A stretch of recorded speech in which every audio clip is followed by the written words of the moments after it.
Judges. Chapter 1. After the death of Joshua, the Israelites asked the Lord, "Who of us is to go up first to fight against the Canaanites?" The Lord answered, "Judah shall go up. I have given the land into their hands." The men of Judah then said to the Simeonites, their fellow Israelites, "Come up with us into the territory allotted to us, to fight against the Canaanites. We, in turn, will go with you into yours." So the Simeonites went with them. When Judah attacked, the Lord gave the Canaanites and Perizzites into their hands, and they struck down 10,000 men at Bezek. It was there that they found Adoni-Bezek and fought against him, putting to rout the Canaanites and Perizzites. Adoni-Bezek fled, but they chased him and caught him, and cut off his thumbs and big toes. Then Adoni-Bezek said, 70 kings with their thumbs and big toes cut off have picked up scraps under my table. Now God has paid me back for what I did to them. They brought him to Jerusalem, and he died there. The men of Judah attacked Jerusalem also and took it. They put the city to the sword and set it on fire. After that, Judah went down to fight against the Canaanites living in the hill country, the Negev and the western foothills. They advanced against the Canaanites living in Hebron, formerly called Kiriath Arba, and defeated Sheshai, Ahiman, and Talmai. From there they advanced against the people living in Debir, formerly called Kiriath Sefer. And Caleb said, "I will give my daughter Aksa in marriage to the man who attacks and captures Kiriath Sefer."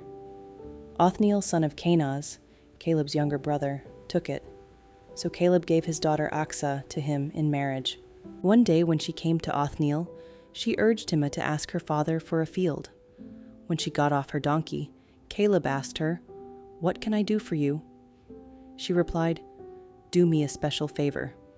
Since you have given me land in the Negev, give me also springs of water."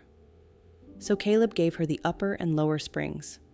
The descendants of Moses' father-in-law, the Kenite, went up from the city of palms with the people of Judah to live among the inhabitants of the desert of Judah in the Negev near Arad. Then the men of Judah went with the Simeonites, their fellow Israelites, and attacked the Canaanites living in Zephath, and they totally destroyed the city. Therefore it was called Hormah. Judah also took Gaza, Ashkelon, and Ekron, each city with its territory. The Lord was with the men of Judah. They took possession of the hill country, but they were unable to drive the people from the plains, because they had chariots fitted with iron. As Moses had promised, Hebron was given to Caleb, who drove from it the 3 sons of Anak. The Benjamites, however, did not drive out the Jebusites, who were living in Jerusalem. To this day, the Jebusites lived there with the Benjamites. Now the tribes of Joseph attacked Bethel, and the Lord was with them. When they sent men to spy out Bethel, formerly called Luz, the spies saw a man coming out of the city, and they said to him, "Show us how to get into the city, and we will see that you are treated well." So he showed them, and they put the city to the sword, but spared the man and his whole family. He then went to the land of the Hittites, where he built a city, and called it Luz, which is its name to this day. Now the tribes of Joseph attacked Bethel, and the Lord was with them. When they sent men to spy out Bethel, formerly called Luz, the spies saw a man coming out of the city, and they said to him, "Show us how to get into the city, and we will see that you are treated well." So he showed them, and they put the city to the sword, but spared the man and his whole family. He then went to the land of the Hittites, where he built a city, and called it Luz, which is its name to this day. But Manasseh did not drive out the people of Bethshan, or Taanach, or Dor, or Ibleam, or Megiddo, and their surrounding settlements, for the Canaanites were determined to live in that land. When Israel became strong, they pressed the Canaanites into forced labor, but never drove them out completely. Nor did Ephraim drive out the Canaanites living in Gezer, but the Canaanites continued to live there among them. Neither did Zebulun drive out the Canaanites living in Kitron or Nahalal, so these Canaanites lived among them, but Zebulun did subject them to forced labor. Nor did Asher drive out those living in Akko, or Sidon, or Alab, or Aksib, or Helba, or Aphek, or Rehob. The Asherites lived among the Canaanite inhabitants of the land because they did not drive them out. Neither did Naphtali drive out those living in Beth Shemesh or Beth Anath. But the Naphtalites too lived among the Canaanite inhabitants of the land, and those living in Beth Shemesh and Beth Anath became forced laborers for them. The Amorites confined the Danites to the hill country, not allowing them to come down into the plain. And the Amorites were determined also to hold out in Mount Heres, Aijalon, and Shalbim. But when the power of the tribes of Joseph increased, they too were pressed into forced labor. The boundary of the Amorites was from Scorpion Pass to Selah and beyond.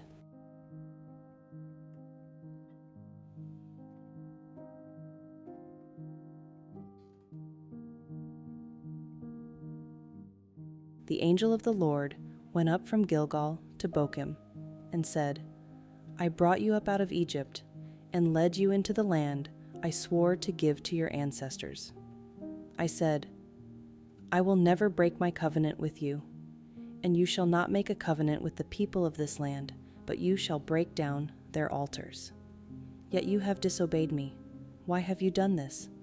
And I have also said, I will not drive them out before you. They will become traps for you, and their gods will become snares to you. When the angel of the Lord had spoken these things to all the Israelites, the people wept aloud, and they called that place Bochim. There they offered sacrifices to the Lord. After Joshua had dismissed the Israelites, they went to take possession of the land, each to their own inheritance. The people served the Lord throughout the lifetime of Joshua and of the elders who outlived him and who had seen all the great things the Lord had done for Israel. Joshua, son of Nun, the servant of the Lord, died at the age of 110, and they buried him in the land of his inheritance, at Timnath-Heres in the hill country of Ephraim, north of Mount Gaish. After that whole generation had been gathered to their ancestors, another generation grew up who knew neither the Lord nor what he had done for Israel. Then the Israelites did evil in the eyes of the Lord and served the Baals. They forsook the Lord, the God of their ancestors, who had brought them out of Egypt. They followed and worshipped various gods of the peoples around them. They aroused the Lord's anger because they forsook him and served Baal and the Ashtoreths. In his anger against Israel, the Lord gave them into the hands of raiders who plundered them. He sold them into the hands of their enemies all around, whom they were no longer able to resist. Whenever Israel went out to fight, the hand of the Lord was against them to defeat them, just as he had sworn to them. They were in great distress. Then the Lord raised up judges, who saved them out of the hands of these raiders. Yet they would not listen to their judges, but prostituted themselves to other gods and worshipped them. They quickly turned from the ways of their ancestors, who had been obedient to the Lord's commands. Whenever the Lord raised up a judge for them, he was with the judge and saved them out of the hands of their enemies as long as the judge lived. For the Lord relented because of their groaning under those who oppressed and afflicted them. But when the judge died, the people returned to ways even more corrupt than those of their ancestors, following other gods and serving and worshiping them. They refused to give up their evil practices and stubborn ways. Therefore the Lord was very angry with Israel and said, Because this nation has violated the covenant I ordained for their ancestors and has not listened to me, I will no longer drive out before them any of the nations Joshua left when he died. I will use them to test Israel and see whether they will keep the way of the Lord and walk in it as their ancestors did. The Lord had allowed those nations to remain. He did not drive them out at once by giving them into the hands of Joshua.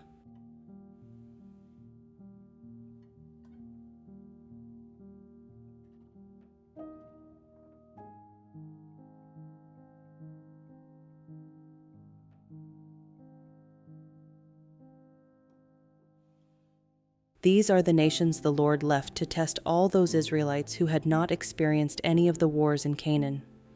He did this only to teach warfare to the descendants of the Israelites who had not had previous battle experience. The 5 rulers of the Philistines, all the Canaanites, the Sidonians, and the Hivites, living in the Lebanon mountains from Mount Baal Hermon to Lebo Hamath, They were left to test the Israelites, to see whether they would obey the Lord's commands, which he had given their ancestors through Moses. The Israelites lived among the Canaanites, Hittites, Amorites, Perizzites, Hivites, and Jebusites. They took their daughters in marriage and gave their own daughters to their sons, and served their gods.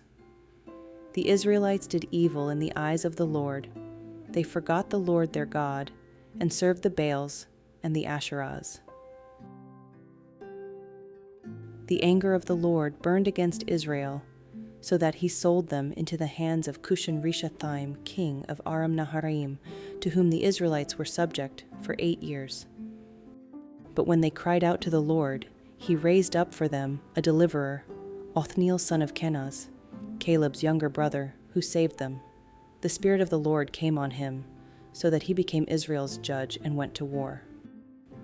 The Lord gave Cushan-Rishathaim, king of Aram, into the hands of Othniel, who overpowered him. So the land had peace for 40 years, until Othniel son of Kenaz died. Again the Israelites did evil in the eyes of the Lord, and because they did this evil, the Lord gave Eglon, king of Moab, power over Israel, getting the Ammonites and Amalekites to join him. Eglon came and attacked Israel, and they took possession of the city of palms. The Israelites were subject to Eglon, king of Moab, for 18 years. Again the Israelites cried out to the Lord, and he gave them a deliverer, Ehud, a left-handed man, the son of Gera the Benjamite. The Israelites sent him with tribute to Eglon, king of Moab. Now Ehud had made a double-edged sword about a cubit long, which he strapped to his right thigh under his clothing. He presented the tribute to Eglon, king of Moab, who was a very fat man. After Ehud had presented the tribute, he sent on their way those who had carried it. But on reaching the stone images near Gilgal, he himself went back to Eglon and said, "Your Majesty, I have a secret message for you." The king said to his attendants, "Leave us," and they all left. Ehud then approached him while he was sitting alone in the upper room of his palace and said, "I have a message from God for you."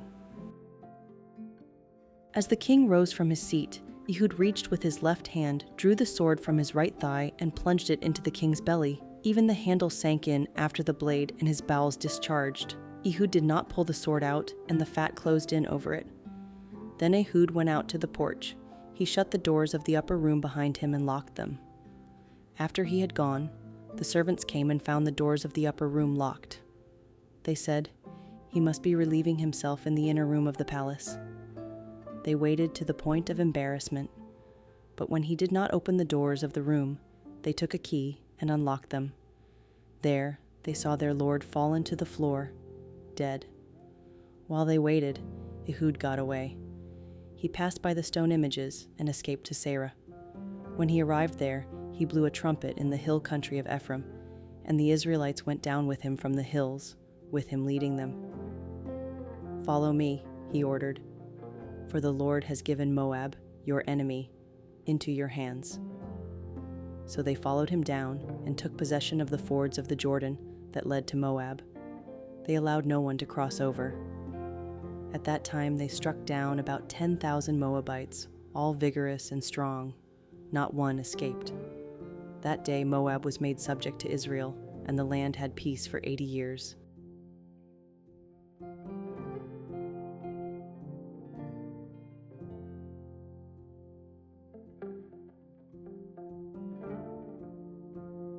Again, the Israelites did evil in the eyes of the Lord, now that Ehud was dead. So the Lord sold them into the hands of Jabin, king of Canaan, who reigned in Hazor. Sisera, the commander of his army, was based in Harosheth Hagoyim. Because he had 900 chariots fitted with iron and had cruelly oppressed the Israelites for 20 years, they cried to the Lord for help. Now Deborah, a prophet, the wife of Lapidoth, was leading Israel at that time.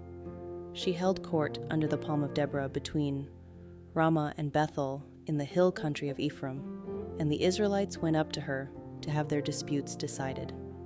She sent for Barak, son of Abinoam from Kadesh in Naphtali, and said to him, "The Lord, the God of Israel, commands you.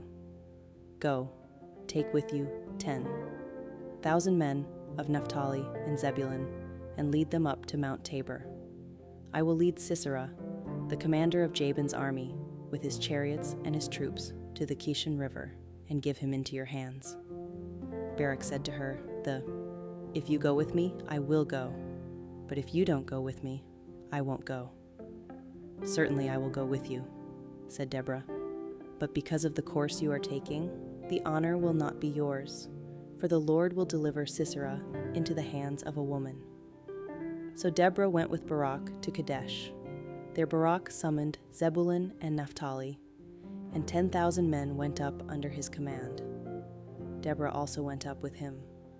Now Heber the Kenite had left the other Kenites, the descendants of Hobab, Moses' brother-in-law, and pitched his tent by the great tree in Zaanannim near Kadesh.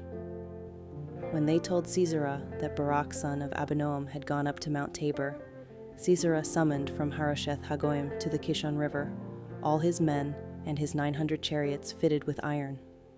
Then Deborah said to Barak, "Go. This is the day the Lord has given Sisera into your hands. Has not the Lord gone ahead of you?" So Barak went down Mount Tabor with 10,000 men following him. At Barak's advance, the Lord routed Sisera and all his chariots and army by the sword, and Sisera got down from his chariot and fled on foot. Barak pursued the chariots and army as far as Harosheth Hagoyim, and all Sisera's troops fell by the sword. Not a man was left. Sisera, meanwhile, fled on foot to the tent of Jael, the wife of Heber the Kenite, because there was an alliance between Jabin king of Hazor and the family of Heber the Kenite. Jael went out to meet Sisera and said to him, "Come, my lord, come right in. Don't be afraid." So he entered her tent, and she covered him with a blanket. "I'm thirsty," he said. "Please give me some water." She opened a skin of milk, gave him a drink, and covered him up. "Stand in the doorway of the tent," he told her. "If someone comes by and asks you, 'Is anyone in there?' say no."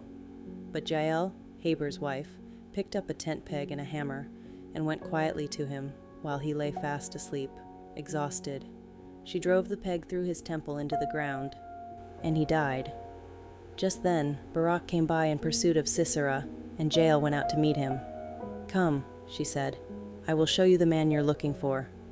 So he went in with her, and there lay Sisera with the tent peg through his temple, dead.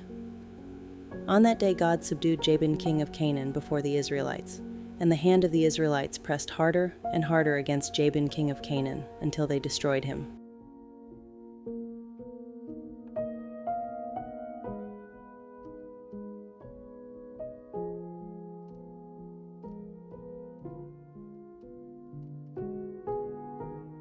On that day, Deborah and Barak, son of Abinoam, sang this song. When the princes in Israel take the lead, when the people willingly offer themselves, praise the Lord. Hear this, you kings. Listen, you rulers. I, even I, will sing to the Lord. I will praise the Lord, the God of Israel, in song. When you, Lord, went out from Seir, when you marched from the land of Edom, the earth shook, the heavens poured, the clouds poured down water. The mountains quaked before the Lord, the one of Sinai, before the Lord, the God of Israel. In the days of Shamgar son of Anath, in the days of Jael, the highways were abandoned. Travelers took to winding paths. Villagers in Israel would not fight. They held back until I, Deborah, arose, until I arose, a mother in Israel. God chose new leaders when war came to the city gates, but not a shield or spear was seen among 40,000 in Israel. My heart is with Israel's princes, with the willing volunteers among the people. Praise the Lord. You who ride on white donkeys, sitting on your saddle blankets, and you who walk along the road, consider the voice of the singers at the watering places. They recite the victories of the Lord, the victories of his villagers in Israel. Then the people of the Lord went down to the city gates. Wake up, Deborah. Wake up, break out in song. Arise, Barak, take captive your captives, son of Abinoam. The remnant of the nobles came down. The people of the Lord came down to me against the mighty. Some came from Ephraim, whose roots were in Amalek. Benjamin was with the people who followed you. From Machir, captains came down. From Zebulun, those who bear a commander's staff. The princes of Issachar were with Deborah. Yes, Issachar was with Barak, sent under his command into the valley. In the districts of Reuben, there was much searching of heart. Why did you stay among the sheep pens to hear the whistling for the flocks? In the districts of Reuben, there was much searching of heart. Gilead stayed beyond the Jordan. And Dan, why did he linger by the ships? Asher remained on the coast and stayed in his coves. The people of Zebulun risked their very lives. So did Naphtali on the terraced fields. Kings came, they fought. The kings of Canaan fought. At Taanach, by the waters of Megiddo, they took no plunder of silver. From the heavens the stars fought. From their courses they fought against Sisera. The river Kishon swept them away, the age-old river, the river Kishon. March on, my soul, be strong. Then thundered the horses' hooves. Galloping, galloping, go his mighty steeds. Curse Meroz, said the angel of the Lord. Curse its people bitterly, because they did not come to help the Lord against the mighty. Most blessed of women be Jael, the wife of Heber the Kenite, most blessed of tent-dwelling women. He asked for water, and she gave him milk. In a bowl fit for nobles, she brought him curdled milk. Her hand reached for the tent peg, her right hand for the workman's hammer. She struck Sisera. She crushed his head. She shattered and pierced his temple. At her feet he sank. He fell. There he lay. At her feet he sank. He fell. Where he sank, there he fell, dead. Through the window peered Sisera's mother. Behind the lattice she cried out, "Why is his chariot so long in coming? Why is the clatter of his chariots delayed?" The wisest of her ladies answer her. Indeed, she keeps saying to herself, "Are they not finding and dividing the spoils? A woman or two for each man. Colorful garments as plunder for Sisera. Colorful garments embroidered. Highly embroidered garments for my neck. All this as plunder. So may all your enemies perish, Lord. But may all who love you be like the sun when it rises in its strength." Then the land had peace 40 years.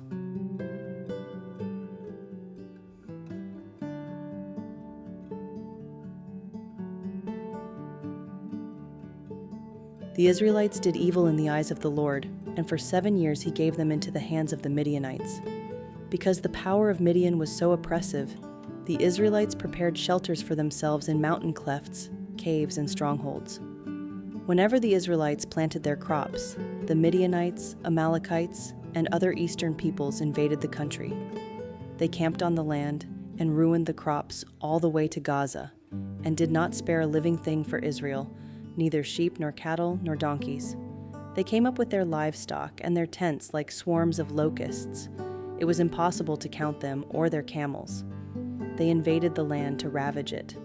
Midian so impoverished the Israelites that they cried out to the Lord for help. When the Israelites cried out to the Lord because of Midian, he sent them a prophet, who said, "This is what the Lord, the God of Israel, says.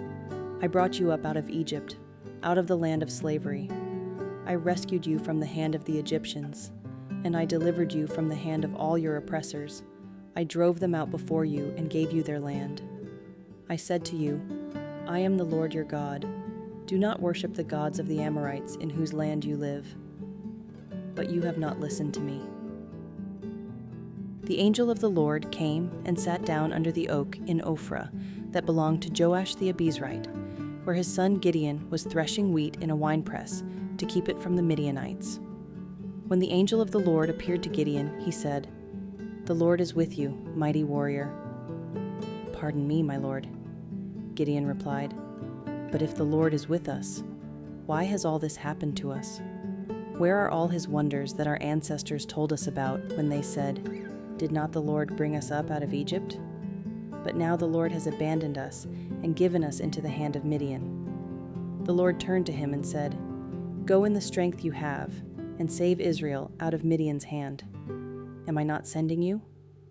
"Pardon me, my lord," Gideon replied, "but how can I save Israel? My clan is the weakest in Manasseh, and I am the least in my family."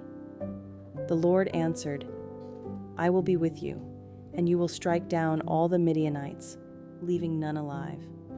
Gideon replied, "If now I have found favor in your eyes, give me a sign that it is really you talking to me. Please do not go away until I come back and bring my offering and set it before you." And the Lord said, "I will wait until you return." Gideon went inside, prepared a young goat, and from an ephah of flour he made bread without yeast. Putting the meat in a basket and its broth in a pot, he brought them out and offered them to him under the oak. The angel of God said to him, "Take the meat and the unleavened bread, place them on this rock, and pour out the broth." And Gideon did so. Then the angel of the Lord touched the meat and the unleavened bread with the tip of the staff that was in his hand. Fire flared from the rock, consuming the meat and the bread, and the angel of the Lord disappeared. When Gideon realized that it was the angel of the Lord, he exclaimed, "Alas, sovereign Lord, I have seen the angel of the Lord face to face." But the Lord said to him, "Peace, do not be afraid. You are not going to die." So Gideon built an altar to the Lord there and called it, "The Lord is Peace." To this day, it stands in Ophrah of the Abiezrites. That same night, the Lord said to him, "Take the second bull from your father's herd, the one 7 years old. Tear down your father's altar to Baal and cut down the Asherah pole beside it. Then build a proper kind of altar to the Lord your God on the top of this height. Using the wood of the Asherah pole that you cut down, offer the second bull as a burnt offering." So Gideon took 10 of his servants and did as the Lord told him. But because he was afraid of his family and the townspeople, he did it at night rather than in the daytime. In the morning, when the people of the town got up, there was Baal's altar, demolished, with the Asherah pole beside it cut down, and the second bull sacrificed on the newly built altar. They asked each other, "Who did this?" When they carefully investigated, they were told, "Gideon, son of Joash, did it." The people of the town demanded of Joash, "Bring out your son. He must die, because he has broken down Baal's altar and cut down the Asherah pole beside it." But Joash replied to the hostile crowd around him, "Are you going to plead Baal's cause? Are you trying to save him? Whoever fights for him shall be put to death by morning. If Baal really is a god, he can defend himself when someone breaks down his altar." So because Gideon broke down Baal's altar, they gave him the name Jerubbaal that day, saying, "Let Baal contend with him." Now all the Midianites, Amalekites, and other eastern peoples joined forces and crossed over the Jordan and camped in the valley of Jezreel. Then the Spirit of the Lord came on Gideon, and he blew a trumpet, summoning the Abiezrites to follow him. He sent messengers throughout Manasseh, calling them to arms, and also into Asher, Zebulun, and Naphtali, so that they too went up to meet them. Gideon said to God, "If you will save Israel by my hand, as you have promised, look, I will place a wool fleece on the threshing floor.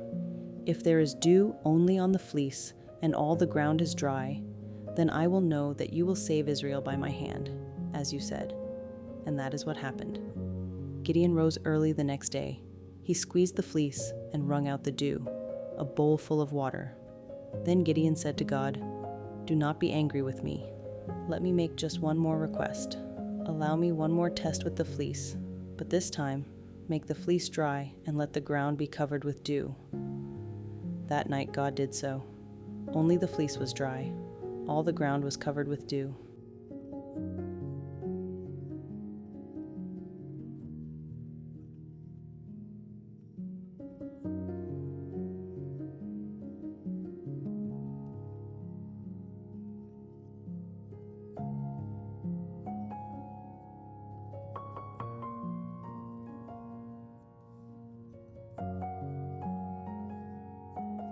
Early in the morning, Gideon and all his men camped at the spring of Harod. The camp of Midian was north of them, in the valley near the hill of Moreh. The Lord said to Gideon, "You have too many men. I cannot deliver Midian into their hands, or Israel would boast against me. My own strength has saved me. Now, announce to the army, anyone who trembles with fear may turn back and leave Mount Gilead." So 22,000 men left, while 10,000 remained. But the Lord said to Gideon, "There are still too many men. Take them down to the water, and I will thin them out for you there. If I say, 'This one shall go with you,' he shall go. But if I say, 'This one shall not go with you,' he shall not go." So Gideon took the men down to the water. There the Lord told him, "Separate those who lap the water with their tongues, as a dog laps from those who kneel down to drink." 300 of them drank from cupped hands, lapping like dogs. All the rest got down on their knees to drink. The Lord said to Gideon, "With the 300 men that lapped, I will save you and give the Midianites into your hands. Let all the others go home." So Gideon sent the rest of the Israelites home, but kept the 300, who took over the provisions and trumpets of the others.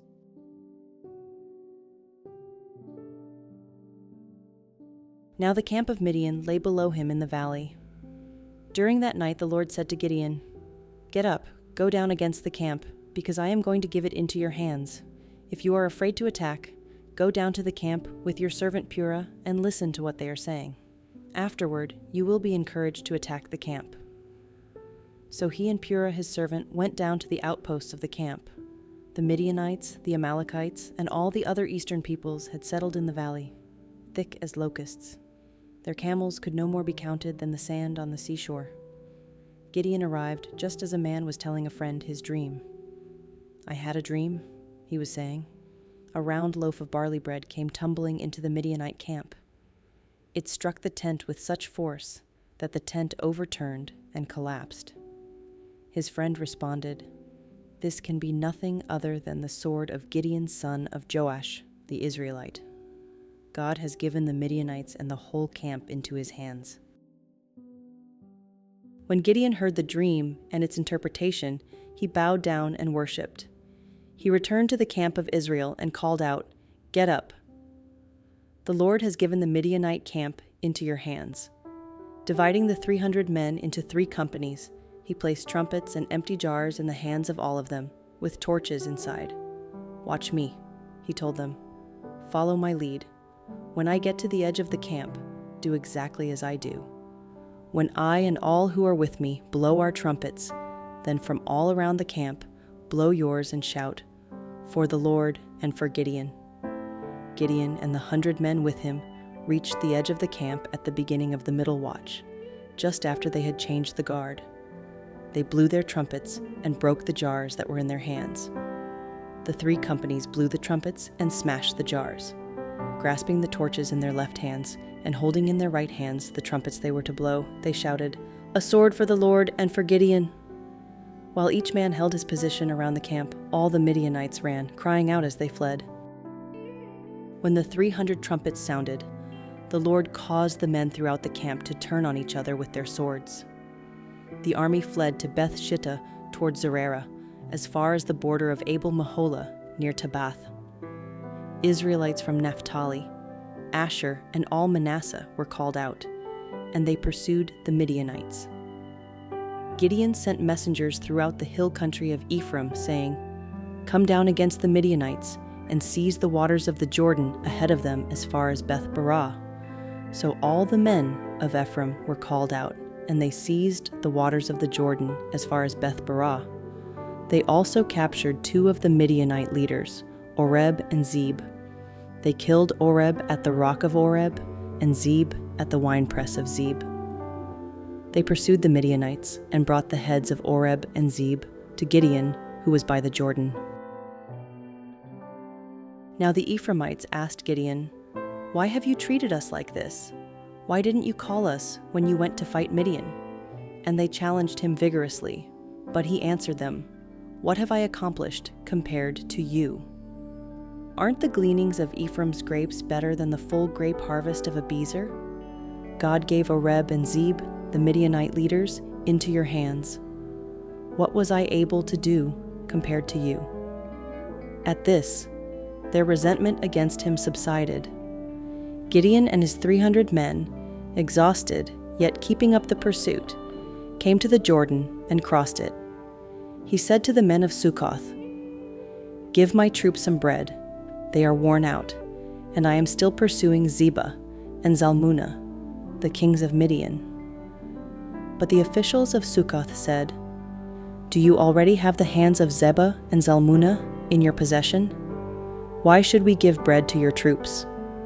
Then Gideon replied, "Just for that, when the Lord has given Zebah and Zalmunna into my hand, I will tear your flesh with desert thorns and briars." From there he went up to Peniel and made the same request of them, but they answered as the men of Sukkoth had.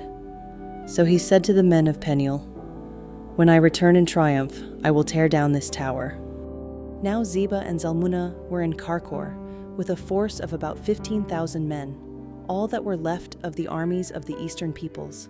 120,000 swordsmen had fallen. Gideon went up by the route of the nomads east of Nobah and Jogbehah and attacked the unsuspecting army. Zebah and Zalmunna, the 2 kings of Midian, fled, but he pursued them and captured them, routing their entire army. Gideon, son of Joash, then returned from the battle by the pass of Heres. He caught a young man of Sukkoth and questioned him, and the young man wrote down for him the names of the 77 officials of Sukkoth, the elders of the town. Then Gideon came and said to the men of Sukkoth, "Here are Zebah and Zalmunna, about whom you taunted me by saying, 'Do you already have the hands of Zebah and Zalmunna in your possession? Why should we give bread to your exhausted men?'" He took the elders of the town and taught the men of Sukkoth a lesson by punishing them with desert thorns and briars. He also pulled down the tower of Peniel and killed the men of the town. Then he asked Zebah and Zalmunna, "What kind of men did you kill at Tabor?" "Men like you," they answered, "each one with the bearing of a prince." Gideon replied, "Those were my brothers, the sons of my own mother. As surely as the Lord lives, if you had spared their lives, I would not kill you." Turning to Jether, his oldest son, he said, "Kill them." But Jether did not draw his sword, because he was only a boy and was afraid. Zebah and Zalmunna said, "Come, do it yourself. As is the man, so is his strength." So Gideon stepped forward and killed them, and took the ornaments off their camels' necks. The Israelites said to Gideon, "Rule over us, you, your son, and your grandson, because you have saved us from the hand of Midian." But Gideon told them, "I will not rule over you, nor will my son rule over you. The Lord will rule over you." And he said, "I do have one request, that each of you give me an earring from your share of the plunder." It was the custom of the Ishmaelites to wear gold earrings. They answered, "We'll be glad to give them." So they spread out a garment, and each of them threw a ring from his plunder onto it.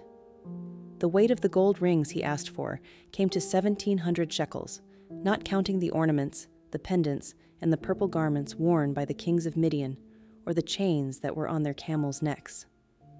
Gideon made the gold into an ephod, which he placed in Ophrah, his town. All Israel prostituted themselves by worshiping it there, and it became a snare to Gideon and his family. Thus Midian was subdued before the Israelites and did not raise its head again. During Gideon's lifetime, the land had peace 40 years. Jerubbaal, son of Joash, went back home to live. He had 70 sons of his own, for he had many wives. His concubine, who lived in Shechem, also bore him a son, whom he named Abimelech. Gideon, son of Joash, died at a good old age and was buried in the tomb of his father Joash in Ophrah of the Abiezrites.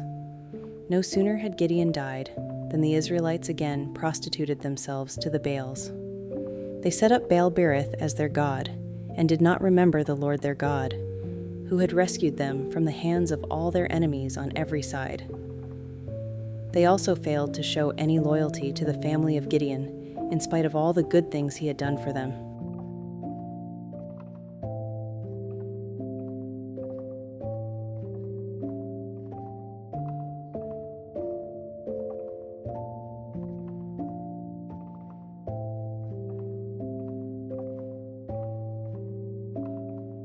Abimelech son of Jerubbaal went to his mother's brothers in Shechem and said to them and to all his mother's clan, "Ask all the citizens of Shechem, which is better for you, to have all 70 of Jerubbaal's sons rule over you, or just one man? Remember, I am your flesh and blood." When the brothers repeated all this to the citizens of Shechem, they were inclined to follow Abimelech, for they said, "He is related to us." They gave him 70 shekels of silver from the temple of Baal-berith, and Abimelech used it to hire reckless scoundrels who became his followers. He went to his father's home in Ophrah, and on one stone murdered his 70 brothers, the sons of Jerubbaal.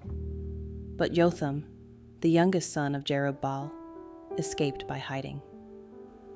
Then all the citizens of Shechem and Beth Millo gathered beside the great tree at the pillar in Shechem to crown Abimelech king.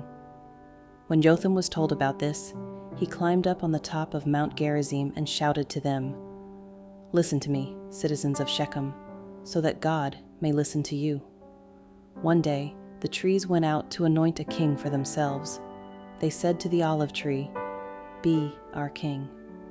But the olive tree answered, "Should I give up my oil, by which both gods and humans are honored, to hold sway over the trees?" Next, the trees said to the fig tree, "Come and be our king." But the fig tree replied, "Should I give up my fruit, so good and sweet, to hold sway over the trees?" Then the trees said to the vine, "Come and be our king." But the vine answered, "Should I give up my wine, which cheers both gods and humans, to hold sway over the trees?" Finally, all the trees said to the thorn bush, "Come and be our king." The thorn bush said to the trees, "If you really want to anoint me king over you, come and take refuge in my shade. But if not, then let fire come out of the thorn bush and consume the cedars of Lebanon." Have you acted honorably and in good faith by making Abimelech king? Have you been fair to Jerubbaal and his family? Have you treated him as he deserves? Remember that my father fought for you and risked his life to rescue you from the hand of Midian. But today you have revolted against my father's family. You have murdered his 70 sons on a single stone, and have made Abimelech, the son of his female slave, king over the citizens of Shechem, because he is related to you. So have you acted honorably and in good faith toward Jerubbaal and his family today? If you have, may Abimelech be your joy, and may you be his too. But if you have not, let fire come out from Abimelech and consume you, the citizens of Shechem and Beth Millo, and let fire come out from you, the citizens of Shechem and Beth Millo, and consume Abimelech. Then Jotham fled, escaping to Beer, and he lived there because he was afraid of his brother Abimelech. After Abimelech had governed Israel 3 years, God stirred up animosity between Abimelech and the citizens of Shechem, so that they acted treacherously against Abimelech. God did this in order that the crime against Jerubbaal's 70 sons, the shedding of their blood, might be avenged on their brother Abimelech and on the citizens of Shechem, who had helped him murder his brothers. In opposition to him, these citizens of Shechem set men on the hilltops to ambush and rob everyone who passed by, and this was reported to Abimelech. Now Gaal son of Ebed moved with his clan into Shechem, and its citizens put their confidence in him. After they had gone out into the fields and gathered the grapes and trodden them, they held a festival in the temple of their god. While they were eating and drinking, they cursed Abimelech. Then Gaal son of Ebed said, "Who is Abimelech? And why should we Shechemites be subject to him? Isn't he Jerubbaal's son? And isn't Zebul his deputy? Serve the family of Hamor, Shechem's father. Why should we serve Abimelech? If only this people were under my command, then I would get rid of him. I would say to Abimelech, 'Call out your whole army.'" When Zebul, the governor of the city, heard what Gaal, son of Ebed, said, he was very angry. Under cover, he sent messengers to Abimelech, saying, "Gaal, son of Ebed, and his clan have come to Shechem and are stirring up the city against you.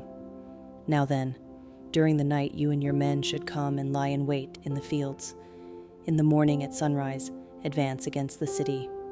When Gaal and his men come out against you, seize the opportunity to attack them." So Abimelech and all his troops set out by night and took up concealed positions near Shechem in 4 companies. Now, Gaal, son of Ebed, had gone out and was standing at the entrance of the city gate just as Abimelech and his troops came out from their hiding place. When Gaal saw them, he said to Zebul, "Look, people are coming down from the tops of the mountains." Zebul replied, "You mistake the shadows of the mountains for men." But Gaal spoke up again, "Look, people are coming down from the central hill, and a company is coming from the direction of the diviner's tree." Then Zebul said to him, "Where is your big talk now, you who said, 'Who is Abimelech that we should be subject to him?' Aren't these the men you ridiculed? Go out and fight them." So Gaal led out the citizens of Shechem and fought Abimelech. Abimelech chased him all the way to the entrance of the gate, and many were killed as they fled. Then Abimelech stayed in Arumah, and Zebul drove Gaal and his clan out of Shechem. The next day the people of Shechem went out to the fields, and this was reported to Abimelech. So he took his men, divided them into 3 companies, and set an ambush in the fields. When he saw the people coming out of the city, he rose to attack them. Abimelech and the companies with him rushed forward to a position at the entrance of the city gate. Then 2 companies attacked those in the fields and struck them down. All that day Abimelech pressed his attack against the city until he had captured it and killed its people. Then he destroyed the city and scattered salt over it. On hearing this, the citizens in the tower of Shechem went into the stronghold of the temple of El-Berith. When Abimelech heard that they had assembled there, he and all his men went up Mount Zalmon. He took an axe and cut off some branches, which he lifted to his shoulders. He ordered the men with him, "Quick, do what you have seen me do." So all the men cut branches and followed Abimelech. They piled them against the stronghold and set it on fire with the people still inside. So all the people in the tower of Shechem, about 1,000 men and women, also died. Next Abimelech went to Thebez and besieged it and captured it. Inside the city, however, was a strong tower to which all the men and women, all the people of the city, had fled. They had locked themselves in and climbed up on the tower roof. Abimelech went to the tower and attacked it. But as he approached the entrance to the tower to set it on fire, a woman dropped an upper millstone on his head and cracked his skull. Hurriedly he called to his armor-bearer, "Draw your sword and kill me, so that they can't say, 'A woman killed him.'" So his servant ran him through, and he died. When the Israelites saw that Abimelech was dead, they went home. Thus God repaid the wickedness that Abimelech had done to his father by murdering his 70 brothers. God also made the people of Shechem pay for all their wickedness. The curse of Jotham son of Jerubbaal came on them.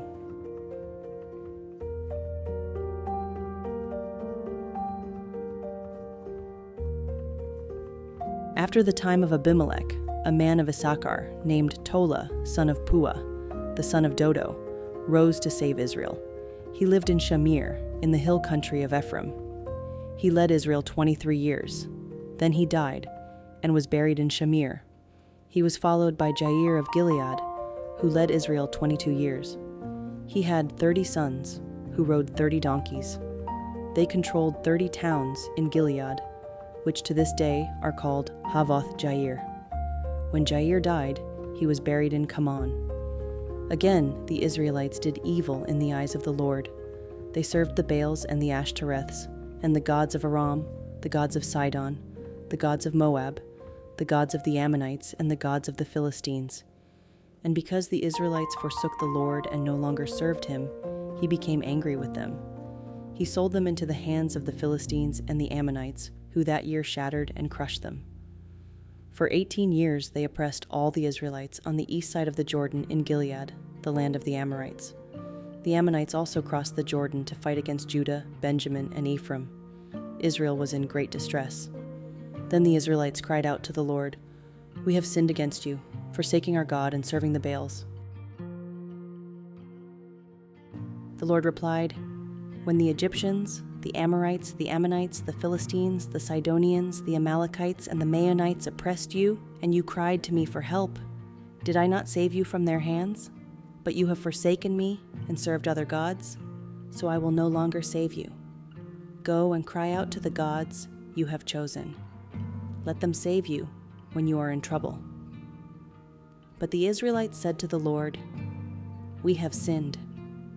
Do with us whatever you think best, but please rescue us now." Then they got rid of the foreign gods among them and served the Lord, and he could bear Israel's misery no longer. When the Ammonites were called to arms and camped in Gilead, the Israelites assembled and camped at Mizpah. The leaders of the people of Gilead said to each other, "Whoever will take the lead in attacking the Ammonites will be head over all who live in Gilead." Jephthah the Gileadite was a mighty warrior. His father was Gilead. His mother was a prostitute. Gilead's wife also bore him sons, and when they were grown up, they drove Jephthah away.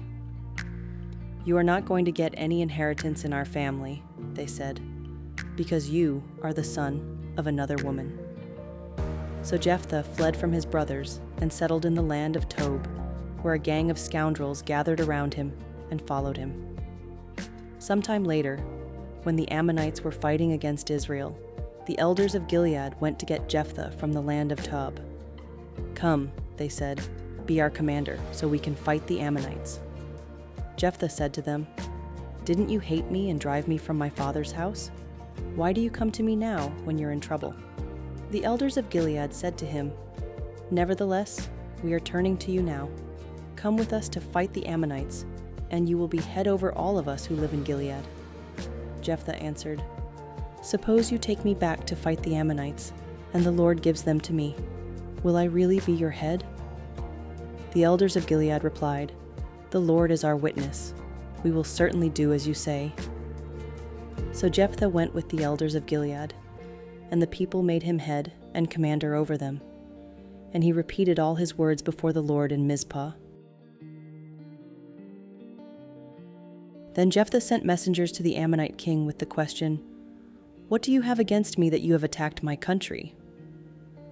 The king of the Ammonites answered Jephthah's messengers, "When Israel came up out of Egypt, they took away my land from the Arnon to the Jabbok, all the way to the Jordan. Now give it back peaceably." Jephthah sent back messengers to the Ammonite king, saying, "This is what Jephthah says.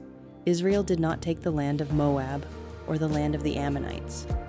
But when they came up out of Egypt, Israel went through the wilderness to the Red Sea and on to Kadesh. Then Israel sent messengers to the king of Edom, saying, 'Give us permission to go through your country.' But the king of Edom would not listen. They sent also to the king of Moab, and he refused. So Israel stayed at Kadesh. Next they traveled through the wilderness, skirted the lands of Edom and Moab, passed along the eastern side of the country of Moab, and camped on the other side of the Arnon.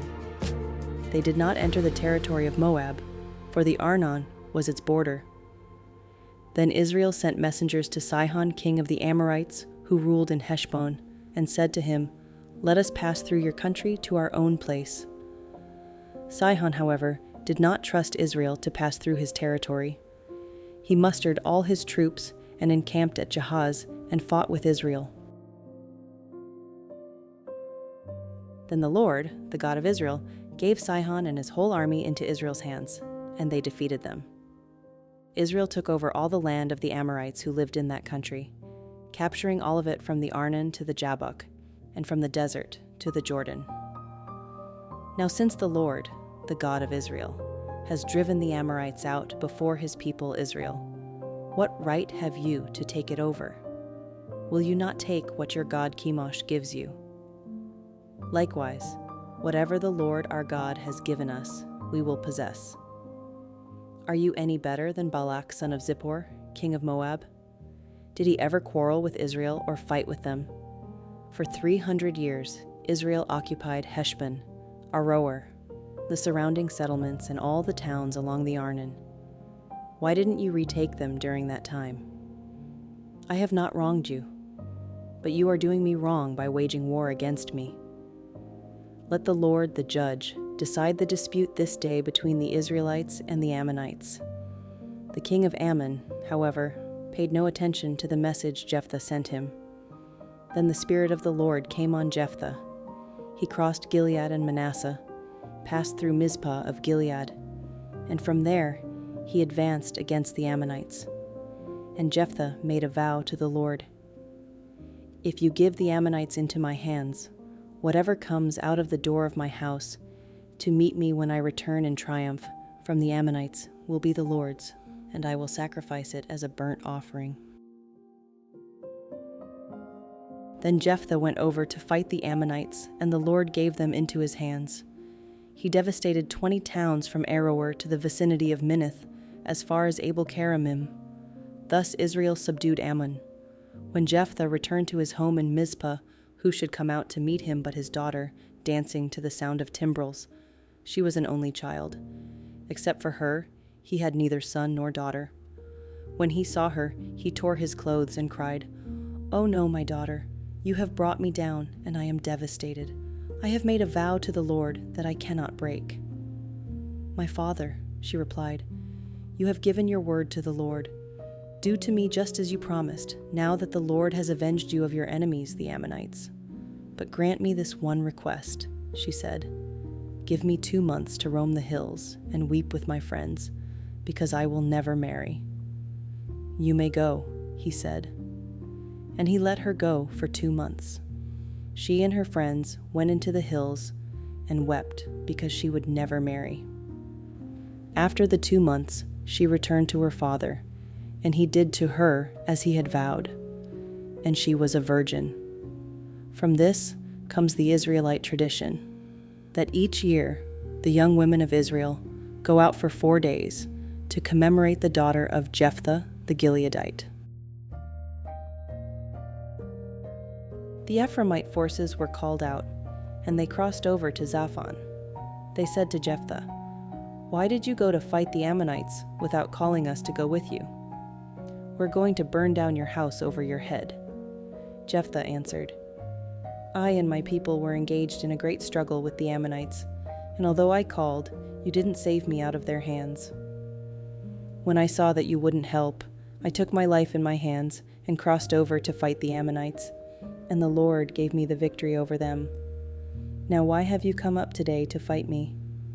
Jephthah then called together the men of Gilead and fought against Ephraim. The Gileadites struck them down because the Ephraimites had said, "You Gileadites are renegades from Ephraim and Manasseh." The Gileadites captured the fords of the Jordan leading to Ephraim, and whenever a survivor of Ephraim said, "Let me cross over," the men of Gilead asked him, "Are you an Ephraimite?" If he replied, "No," they said, "All right, say Shibboleth." If he said Sibboleth because he could not pronounce the word correctly, they seized him and killed him at the fords of the Jordan. 42,000 Ephraimites were killed at that time. Jephthah led Israel 6 years. Then Jephthah the Gileadite died and was buried in a town in Gilead. After him, Ibzan of Bethlehem led Israel. He had 30 sons and 30 daughters.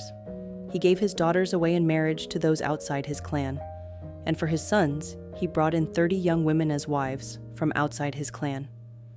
Ibzan led Israel 7 years. Then Ibzan died and was buried in Bethlehem. After him, Elon the Zebulunite led Israel 10 years. Then Elon died and was buried in Aijalon in the land of Zebulun. After him, Abdon son of Hillel from Pirathon led Israel. He had 40 sons and 30 grandsons, who rode on 70 donkeys. He led Israel 8 years. Then Abdon son of Hillel died and was buried at Pirathon in Ephraim, in the hill country of the Amalekites.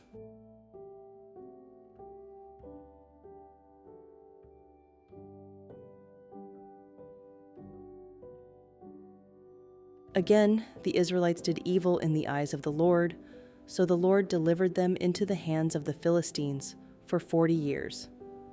A certain man of Zorah, named Manoah, from the clan of the Danites, had a wife who was childless, unable to give birth. The angel of the Lord appeared to her and said, "You are barren and childless, but you are going to become pregnant and give birth to a son. Now see to it that you drink no wine or other fermented drink, and that you do not eat anything unclean. You will become pregnant and have a son whose head is never to be touched by a razor, because the boy is to be a Nazirite, dedicated to God from the womb. He will take the lead in delivering Israel from the hands of the Philistines." Then the woman went to her husband and told him, "A man of God came to me. He looked like an angel of God, very awesome. I didn't ask him where he came from, and he didn't tell me his name. But he said to me, 'You will become pregnant and have a son. Now then, drink no wine or other fermented drink, and do not eat anything unclean, because the boy will be a Nazirite of God from the womb until the day of his death.' Then Manoah prayed to the Lord, 'Pardon your servant, Lord. I beg you to let the man of God you sent to us come again to teach us how to bring up the boy who is to be born.' God heard Manoah, and the angel of God came again to the woman while she was out in the field, but her husband Manoah was not with her. The woman hurried to tell her husband, 'He's here, the man who appeared to me the other day.'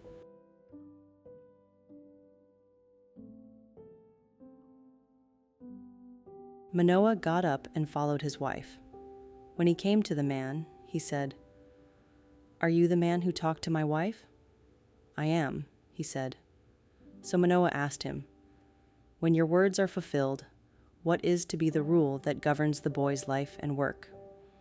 The angel of the Lord answered, 'Your wife must do all that I have told her. She must not eat anything that comes from the grapevine, nor drink any wine or other fermented drink, nor eat anything unclean.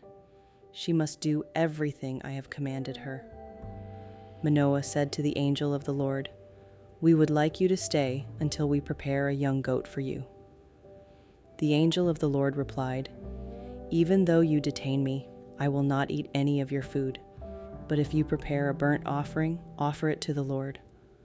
Manoah did not realize that it was the angel of the Lord. Then Manoah inquired of the angel of the Lord, 'What is your name, so that we may honor you when your word comes true?' He replied, 'Why do you ask my name? It is beyond understanding.'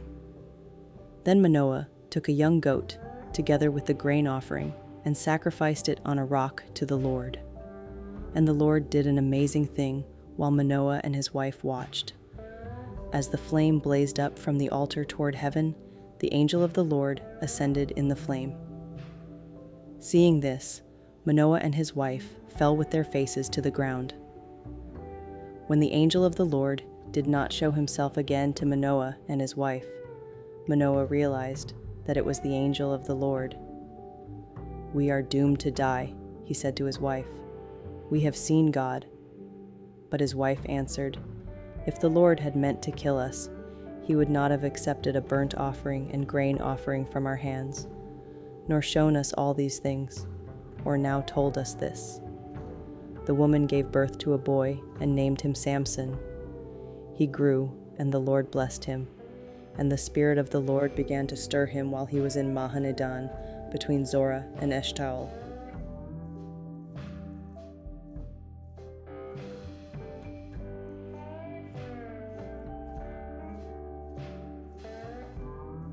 Samson went down to Timnah and saw there a young Philistine woman. When he returned, he said to his father and mother, 'I have seen a Philistine woman in Timnah. Now get her for me as my wife.' His father and mother replied, 'Isn't there an acceptable woman among your relatives or among all our people? Must you go to the uncircumcised Philistines to get a wife?' But Samson said to his father, 'Get her for me. She's the right one for me.' His parents did not know that this was from the Lord, who was seeking an occasion to confront the Philistines, for at that time they were ruling over Israel. Samson went down to Timnah together with his father and mother. as they approached the vineyards of Timnah, suddenly a young lion came roaring toward him. The Spirit of the Lord came powerfully upon him, so that he tore the lion apart with his bare hands, as he might have torn a young goat. But he told neither his father nor his mother what he had done. Then he went down and talked with the woman, and he liked her. Some time later, when he went back to marry her, he turned aside to look at the lion's carcass, and in it he saw a swarm of bees and some honey. He scooped out the honey with his hands and ate as he went along. When he rejoined his parents, he gave them some, and they too ate it. But he did not tell them that he had taken the honey from the lion's carcass. Now his father went down to see the woman, and there Samson held a feast, as was customary for young men. When the people saw him, they chose 30 men to be his companions. "Let me tell you a riddle," Samson said to them. "If you can give me the answer within the 7 days of the feast, I will give you 30 linen garments and 30 sets of clothes. If you can't tell me the answer, you must give me 30 linen garments and 30 sets of clothes." "Tell us your riddle," they said. "Let's hear it." He replied, "Out of the eater, something to eat. Out of the strong, something sweet." For 3 days they could not give the answer. On the 4th day, they said to Samson's wife, "Coax your husband into explaining the riddle for us, or we will burn you and your father's household to death. Did you invite us here to steal our property?" Then Samson's wife threw herself on him, sobbing, "You hate me. You don't really love me. You've given my people a riddle, but you haven't told me the answer." "I haven't even explained it to my father or mother," he replied, "so why should I explain it to you?" She cried the whole 7 days of the feast, so on the 7th day he finally told her because she continued to press him. She in turn explained the riddle to her people. Before sunset on the 7th day, the men of the town said to him, "What is sweeter than honey? What is stronger than a lion?" Samson said to them, "If you had not plowed with my heifer, you would not have solved my riddle." Then the Spirit of the Lord came powerfully upon him. He went down to Ashkelon, struck down 30 of their men, stripped them of everything, and gave their clothes to those who had explained the riddle. Burning with anger, he returned to his father's home, and Samson's wife was given to one of his companions, who had attended him at the feast.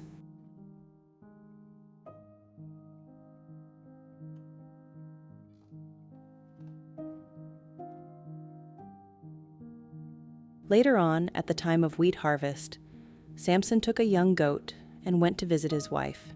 He said, "I'm going to my wife's room." But her father would not let him go in. "I was so sure you hated her," he said, "that I gave her to your companion. Isn't her younger sister more attractive? Take her instead." Samson said to them, "This time I have a right to get even with the Philistines. I will really harm them." So he went out and caught 300 foxes and tied them tail to tail in pairs. He then fastened a torch to every pair of tails, lit the torches, and let the foxes loose in the standing grain of the Philistines. He burned up the shocks and standing grain, together with the vineyards and olive groves. When the Philistines asked, "Who did this?" they were told, "Samson, the Timnite's son-in-law, because his wife was given to his companion." So the Philistines went up and burned her and her father to death. Samson said to them, "Since you've acted like this, I swear that I won't stop until I get my revenge on you." He attacked them viciously and slaughtered many of them. Then he went down and stayed in a cave in the rock of Etam. The Philistines went up and camped in Judah, spreading out near Lehi. The people of Judah asked, "Why have you come to fight us?" "We have come to take Samson prisoner," they answered, "to do to him as he did to us."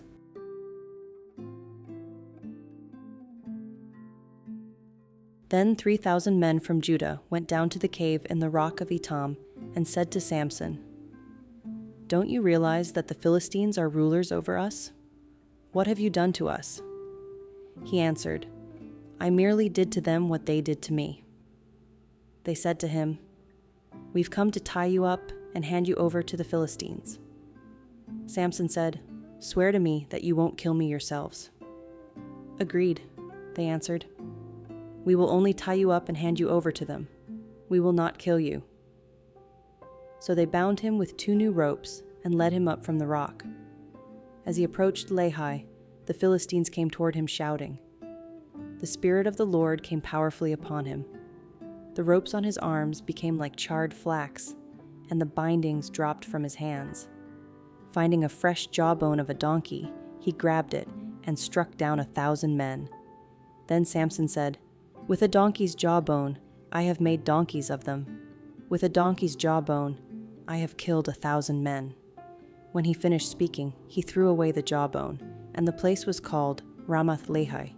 Because he was very thirsty, he cried out to the Lord, "You have given your servant this great victory. Must I now die of thirst and fall into the hands of the uncircumcised?" Then God opened up the hollow place in Lehi, and water came out of it. When Samson drank, his strength returned, and he revived. So the spring was called En-Hakkore, and it is still there in Lehi. Samson led Israel for 20 years in the days of the Philistines.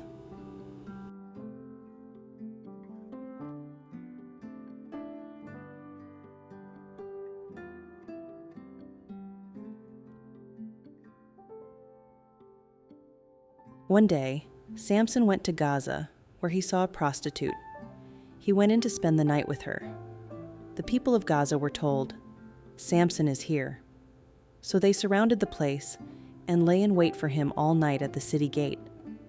They made no move during the night, saying, "At dawn, we'll kill him." But Samson lay there only until the middle of the night. Then he got up and took hold of the doors of the city gate, together with the 2 posts, and tore them loose, bar and all. He lifted them to his shoulders and carried them to the top of the hill that faces Hebron. Sometime later, he fell in love with a woman in the valley of Sorek, whose name was Delilah.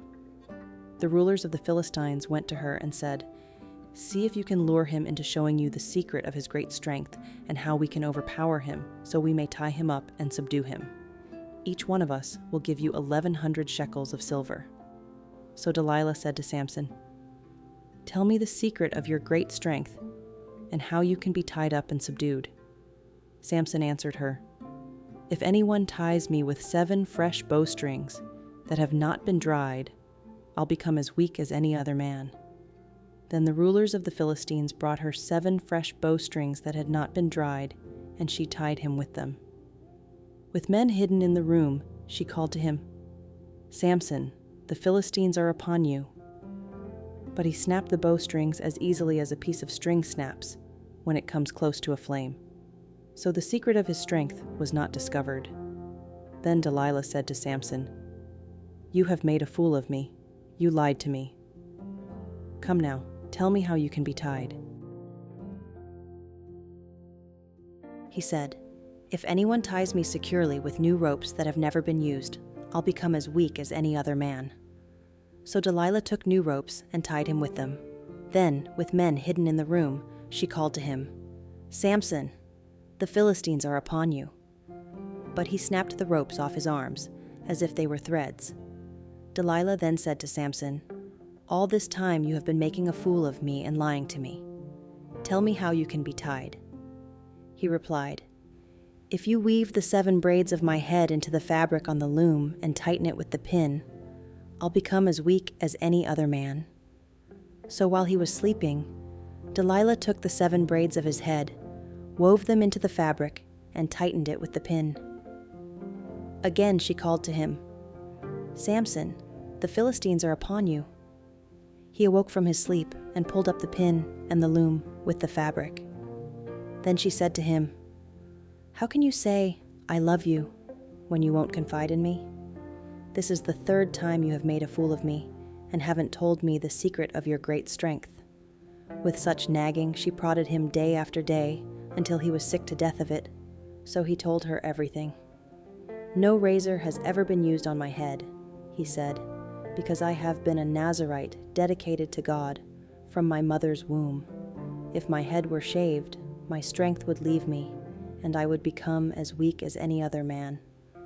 When Delilah saw that he had told her everything, she sent word to the rulers of the Philistines, "Come back once more. He has told me everything." So the rulers of the Philistines returned with the silver in their hands. After putting him to sleep on her lap, she called for someone to shave off the 7 braids of his hair, and so began to subdue him, and his strength left him. Then she called, "Samson, the Philistines are upon you." He awoke from his sleep and thought, "I'll go out as before and shake myself free." But he did not know that the Lord had left him.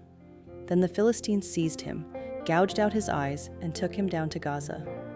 Binding him with bronze shackles, they set him to grinding grain in the prison. 22.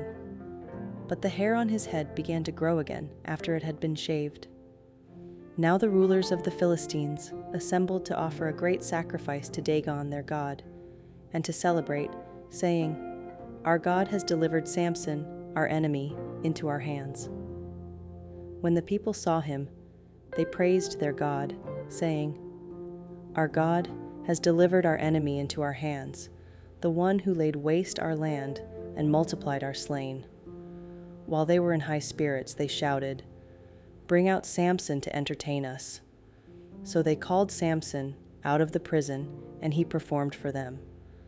When they stood him among the pillars, Samson said to the servant who held his hand, "Put me where I can feel the pillars that support the temple, so that I may lean against them."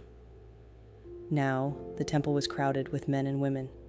All the rulers of the Philistines were there, and on the roof were about 3,000 men and women watching Samson perform. Then Samson prayed to the Lord, "Sovereign Lord, remember me. Please, God, strengthen me just once more, and let me with one blow get revenge on the Philistines for my 2 eyes." Then Samson reached toward the 2 central pillars on which the temple stood. Bracing himself against them, his right hand on the one and his left hand on the other, Samson said, "Let me die with the Philistines." Then he pushed with all his might, and down came the temple on the rulers and all the people in it. Thus he killed many more when he died than while he lived. Then his brothers and his father's whole family went down to get him. They brought him back and buried him between Zorah and Eshtaol in the tomb of Manoah, his father. He had led Israel 20 years.